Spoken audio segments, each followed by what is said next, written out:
তোমরা ছেলেরা এক খেলে চেয়ে থাকবা।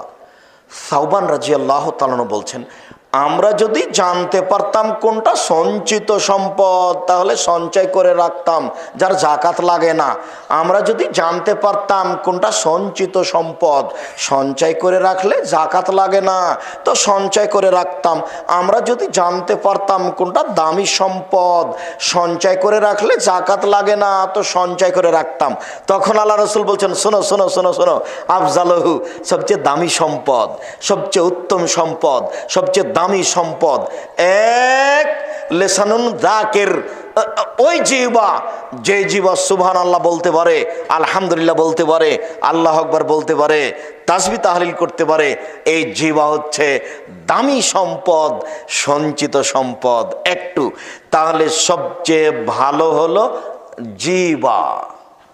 পিছন দিক থেকে ধাক্কা মেরে মানুষকে জাহান্নামে নিক্ষেপ করে, সেইটা হলো জিহ্বা। সবচেয়ে খারাপ জিনিস হলো জিহ্বা। বুঝাতে পারিনি মনে হয়। দিন রাতেই ছেলে, বোকা ছেলে, দিন রাত প্রেমের গল্প করো, মোবাইলে জিহ্বা ব্যবহার করো না, কি জবাব দিবা তুমি? উপস্থিত বৈঠকের মুসলিম বোন একটু শোনেন, হয়তোবা রাত গভীর হয়ে গেছে, আগেই চলে গেছেন, ঢং ঢং করে এসেছে, ঢং ঢং করে গেছে। স্বামীও কিছু বলেন, ছেলে মেয়েও কিছু বলেন না। ছেলে মেয়েও ওইরকমই। গেছেন কেন? আমি তো আপনার জন্য এসেছি। যাবেন কেন? কি কাজ দেখাচ্ছেন আপনি? বাড়িতে গিয়ে টিভি চালু করে ল্যাংটা মেয়ে দেখছেন। মহিলা মানুষ ল্যাংটা মেয়ে দেখে কি হবে? শরম করেন না কেন? লজ্জা করেন না কেন? হায়া করেন না কেন? ইতস্তবোধ করেন না কেন? মানবতা নাই কেন? বোধোদয় কেন নাই? হিতাহিত জ্ঞান কেন নেই? কেন আপনি আর আপনার স্বামী দুইজন মিলে ল্যাংটা মেয়ে দেখবেন?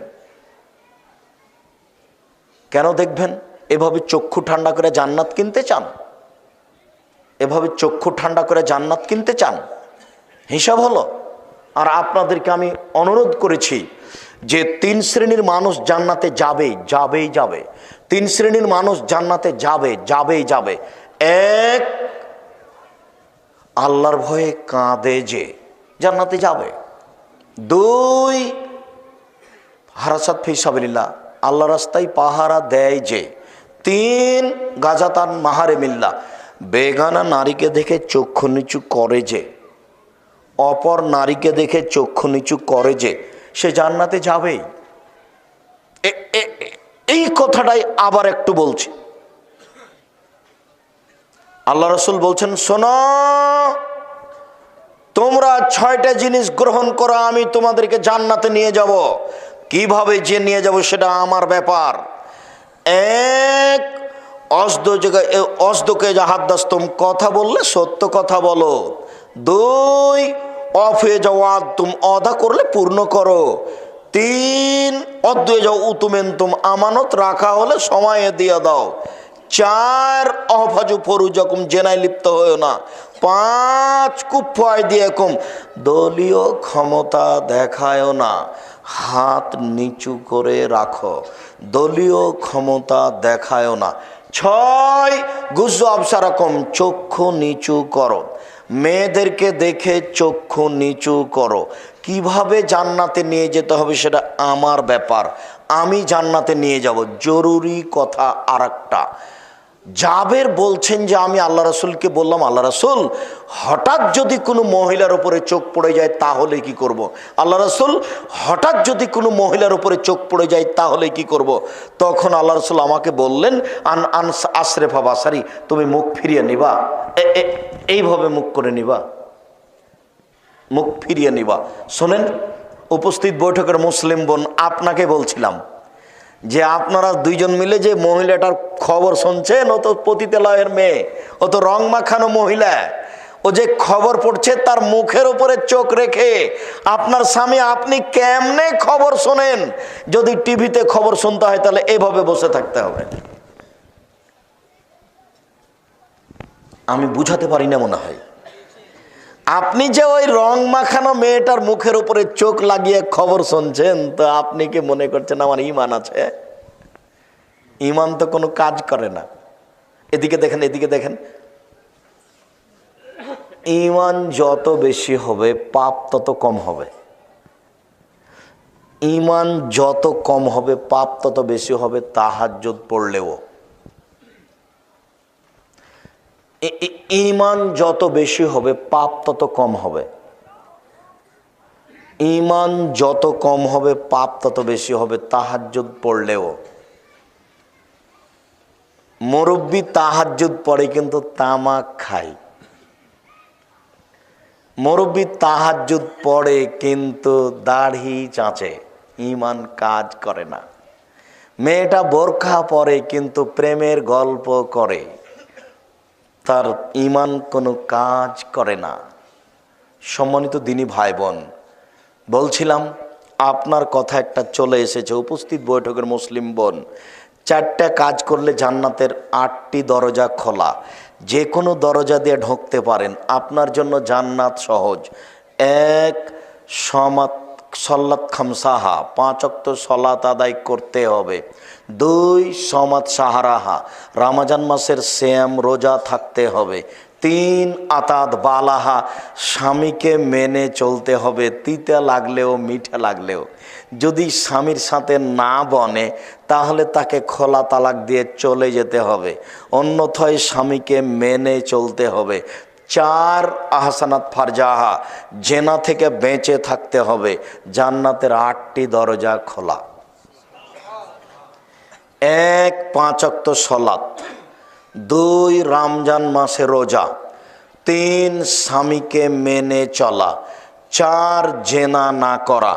এই 4টে কাজ করলেই জান্নাতের 8টি দরজা খোলা। বলছিলাম পৃথিবীতে সবচেয়ে দামি সম্পদ জিহ্বা, যেই জিহ্বা সুবহানাল্লাহ আলহামদুলিল্লাহ বলতে পারে।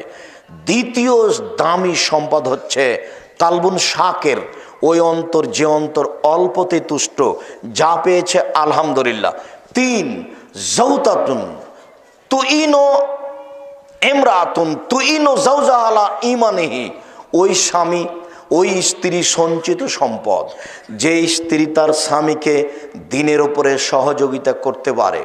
ওই স্ত্রী সঞ্চিত সম্পদ, যে তার স্বামীকে দিনের উপরে সহযোগিতা করতে পারে।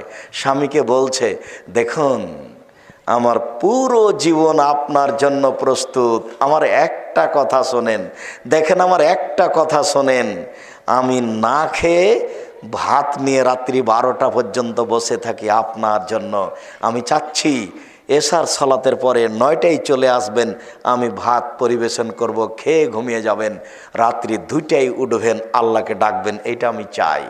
ওই স্ত্রী সঞ্চিত সম্পদ, যে স্ত্রী বলতে পারে আমি আমার জীবনকে আপনার 2 পায়ের নিচে বিলিয়ে দিয়েছি, সবসময় আপনার সেবা করতে প্রস্তুত, আমার একটা কথা শোনেন, আপনি যেন টিভিতে আর ল্যাংটা মেয়ে কোনোদিন দেখিয়েন না, আমার একটা কথা শোনেন, আমার পুরো জীবন আপনার 2 পায়ের নিচে বিলিয়ে দিয়েছি, আমি আপনার সেবা করে দিন কাটাতে চাই, আপনি আমার একটা কথা শোনেন, আর কোনোদিন সিগারেট খায়েন না। এই স্ত্রী হলো সঞ্চিত সম্পদ। সম্মানিত দিনী ভাই বোন, আমরা বলছিলাম গীবত থেকে বেঁচে থাকুন, বদনাম থেকে বেঁচে থাকুন, জিহ্বা থেকে বেঁচে থাকুন। জিহ্বা পৃথিবীতে সবচেয়ে খারাপ সম্পদ, জিহ্বা পৃথিবীতে সবচেয়ে দামি সম্পদ। ওই জিহ্বা, যে জিহ্বা সুবহানাল্লাহ আলহামদুলিল্লাহ আল্লাহু আকবার বলতে পারে, এ হলো দামি সম্পদ। সবচেয়ে খারাপ সম্পদ হলো জিহ্বা, যে জিহ্বা দোকানপাটে রাস্তাঘাটে মানুষের বদনাম করে। তাই তো রাসূল সাল্লাল্লাহু আলাইহি ওয়াসাল্লাম বললেন, মাইয়াজমান লি মা বাইরা লাহিয়া হে আমা বাইরা রিজলাই হাজমালাহুল জান্নাহ। আজকের আলোচনার শেষ হাদিস, পৃথিবীর মানুষ শুনে রেখো, যে ব্যক্তি 2টা জিনিসের জিম্মেদারি নিতে পারবে, আমি মুহাম্মদ সাল্লাল্লাহু আলাইহি ওয়াসাল্লাম তার জন্য জান্নাতের জিম্মেদারি নিলাম। কিভাবে জান্নাতে নিয়ে যেতে হবে সেটা আমি দেখে নেব। 1 মুখে কারো বদনাম করো না, 2 জেনা করো না, এই 2টা কাজ করো না। কিভাবে জান্নাতে নিয়ে যেতে হবে সেটা আমি দেখে নেব। হাদিস বুখারী মুসলিম। সম্মানিত দিনী ভাই বোন, আপনাদের অনুরোধে আজকের আলোচনা ছিল গীবত, পরনিন্দা। পরনিন্দা মহাপাপ, যেটা আল্লাহর সাথে জড়িত নয়, মানুষের সাথে জড়িত পাপ। এই পাপের জন্য মানুষের কাছে ক্ষমা নিতে হবে, অন্যথায় বিচার মাঠে এটা নেকি দিয়ে বুঝিয়ে দিতে হবে। তবে যাকে ক্ষমা নিতে পারছেন না যেখান থেকে, বা নাগালের বাইরে চলে গেছে, তার জন্য কিছু টাকা পয়সা তার নামে দান করে দেন। আশা করা যায় এই পাপ ক্ষমা হয়ে যাবে। তবে এটা মানুষের সাথে জড়িত পাপ। আলোচনার শেষে এসে আমাদের পক্ষ থেকে জরুরি অনুরোধ, আমি নিঃস্ব মানুষ প্রতিষ্ঠান চালাই, এই জন্য একটু দোয়া করবেন, আল্লাহ আব্দুর রাজ্জাক সাহেবের এই প্রতিষ্ঠান জামিয়া সালাফিয়া কবুল করো। এইটা আমার একটু জোরালো দাবি, অনুরোধ রক্ষা করুন। 2 মার্চের 7-8 এইখানে, আর ফেব্রুয়ারির 7-8 রাজশাহীতে সম্মেলন। আপনারা সবাই যাবেন, দেশের বড় বড় আলেম ওলামা সেখানে যাবেন, বিষয়ভিত্তিক কথা বলবেন।